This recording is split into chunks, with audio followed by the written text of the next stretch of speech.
Hello बच्चों, स्वागत है आपका हिंदी निवास में। मैं पद्मलता। आज हम 10वीं कक्षा प्रथम भाषा उमंग 2 में से एक पाठ पढ़ने जा रहे हैं। और ये एक पाठ जो है एक सच्ची घटना है जो मेरी कॉम की लिखी हुई घटना है। और पाठ का नाम है बच्चों से न छीने उनका हक। तो बच्चों, पाठ शुरू करने से पहले हम थोड़ी बहुत जानकारी मेरी कॉम के बारे में जान लेते हैं। जिन्हें खेलों के बारे में मालूम है वे सभी मेरी कॉम के बारे में जानते हैं, जो एक अच्छी बॉक्सर की खिलाड़ी है। मेरी कॉम का पूरा नाम मैंगते चेंगने इजेंग मेरी कॉम है। इनका जन्म मणिपुर के चुराचांदपुर जिले में 1 मार्च 1983 में हुआ। उनके पिता एक गरीब किसान थे। ये बचपन से ही खेलकूद की बहुत शौकीन है। राष्ट्रीय बॉक्सिंग चैंपियनशिप के अलावा मेरी कॉम अकेली ऐसी मुक्केबाज है जिन्होंने अपनी सभी 6 विश्व प्रतियोगिताओं में पदक जीता है। उन्होंने 5 स्वर्ण और 1 रजत पदक जीता है। एशियाई खेलों में मेरी ने 2 रजत और 1 स्वर्ण पदक जीता है। 2012 के लंदन ओलंपिक्स में कांस्य पदक जीतकर उन्होंने भारत देश का नाम ऊंचा किया। भारत सरकार ने उन्हें 2003 में अर्जुन पुरस्कार, 2006 में पद्मश्री और 2009 में राजीव गांधी खेल रत्न पुरस्कार से सम्मानित किया। तो बच्चों, अगर आपको मेरी कॉम के बारे में विस्तार से लिखिए अगर पूछा गया तो यह जानकारी आपको बहुत काम आएगी। तो चलो अभी जो है हम पाठ की शुरुआत करते हैं। उन्मुखीकरण। खेल सब पसंद करते हैं। स्वाभाविक रूप से खेल में हार जीत होती है। दोनों में किसी एक को अनिवार्य रूप से हारना पड़ता है। जो जीतते हैं वे विजेता कहलाते हैं। कुछ लोग हार से निराश हो जाते हैं, लेकिन खेलों में हार जीत न देखते हुए अपने कौशल प्रदर्शन पर ही ध्यान देना चाहिए। हमें अनुशासन, लगन, कौशल, सहनशीलता, नियम पालन आदि गुण एक दूसरे से अपनाने का प्रयास करना चाहिए। खेलना सभी बच्चे पसंद करते हैं और जितना महत्वपूर्ण स्थान पढ़ाई को देना चाहिए उतना ही महत्वपूर्ण स्थान खेल को भी देना चाहिए। खेलने से शारीरिक रूप से ही नहीं बल्कि मानसिक रूप से भी हम तंदुरुस्त रहते हैं। और खेल में हार जीत जो है एक कॉमन है।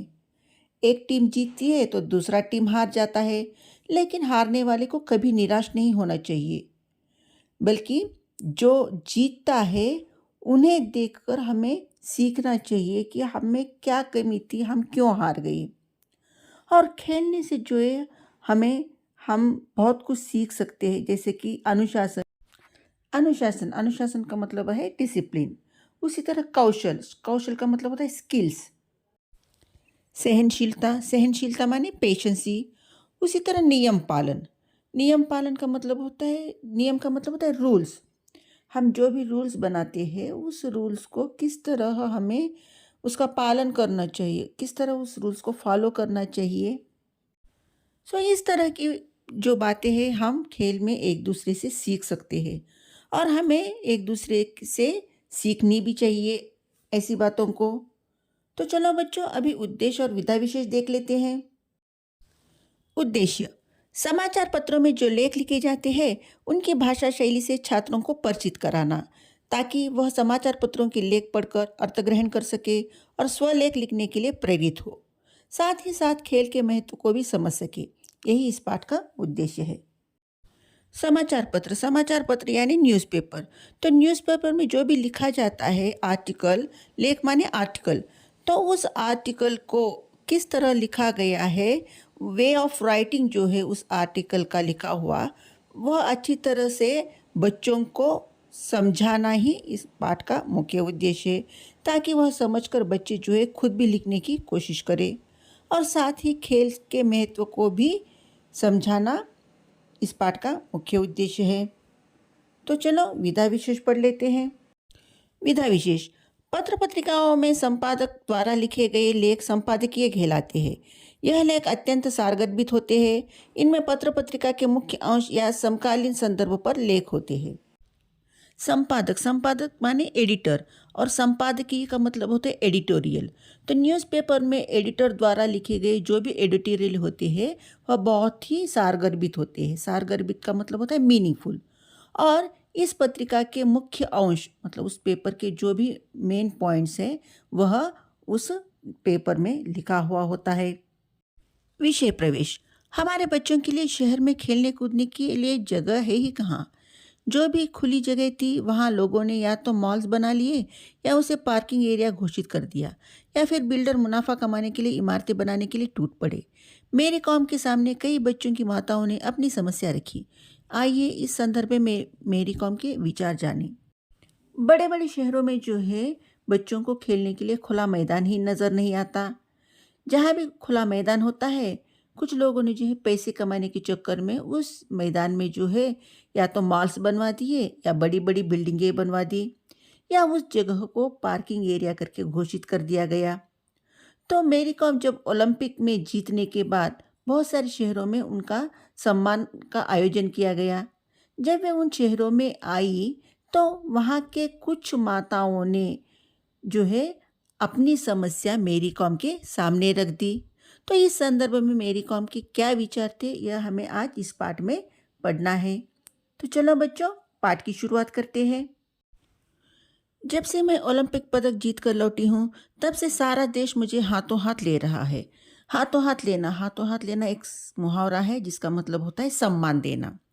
तो जब से मेरी कॉम ओलंपिक में पदक जीत कर लौटी तब से पूरा देश जो है उन्हें सम्मान दे रहा है।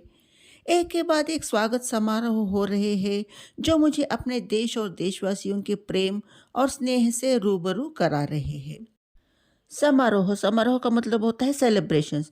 तो मेरी कॉम की जीत की खुशी जो है पूरा देश सेलिब्रेट कर रहा है और मेरी कॉम कहती है कि मेरे देशवासियों का प्रेम और स्नेह जो है मुझे रूबरू करा रहे हैं। रूबरू का मतलब होता है आमने सामने, face to face.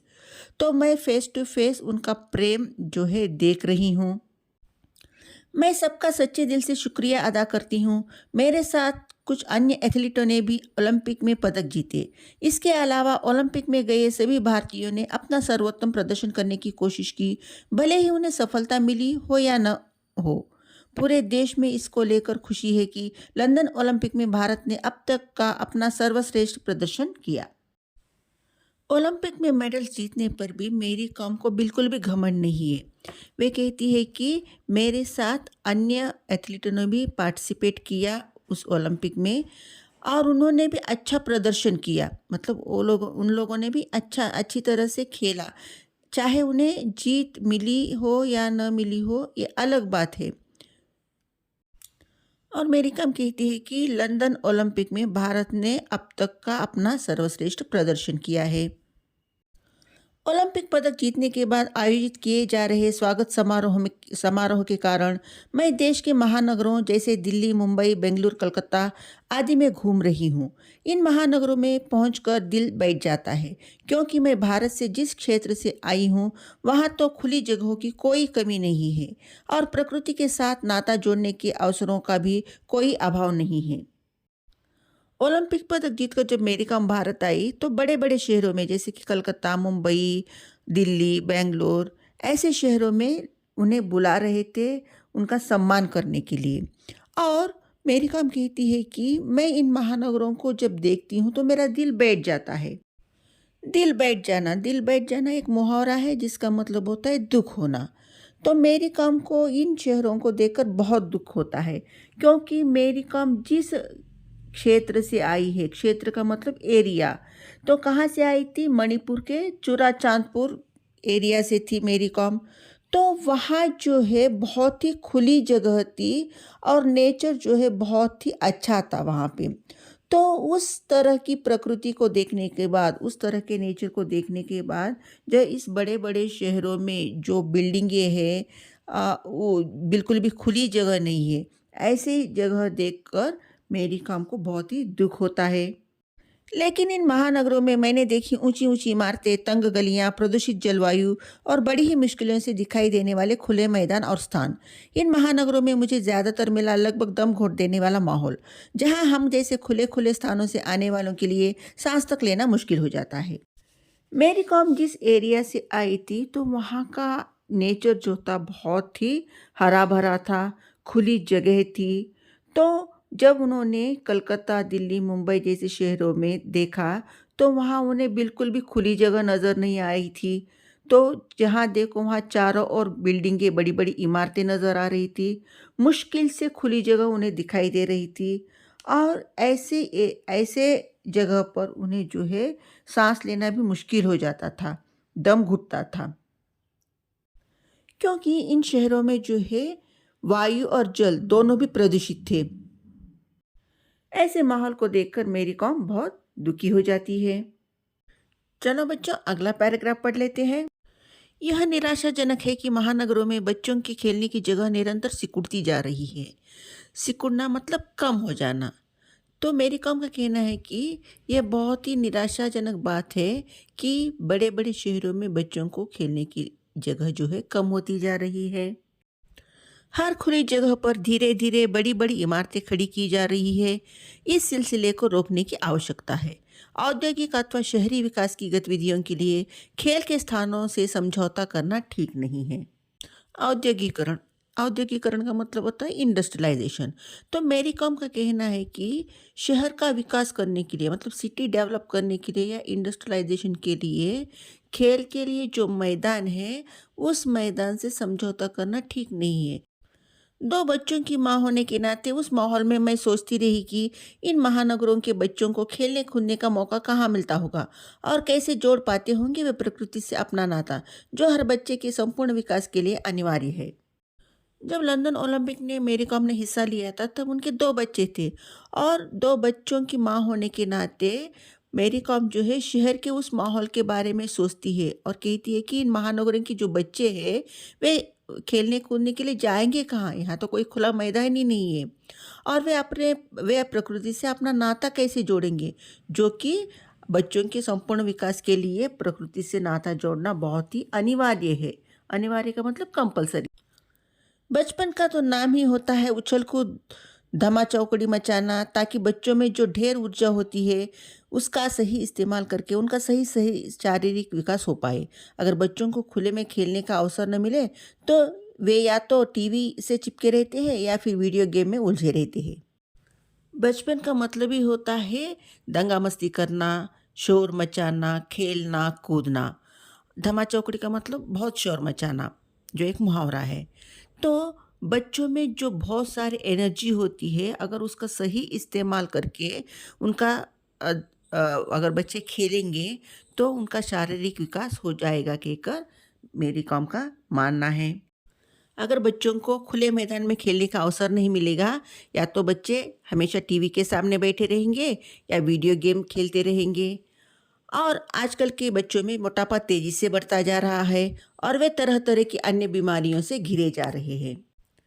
Outdoor games न खेलने की वजह से आजकल के बच्चों में जो है मोटापे के साथ साथ तरह तरह की बीमारियां फैलती जा रही है, जो बहुत ही खतरनाक है बच्चों के लिए।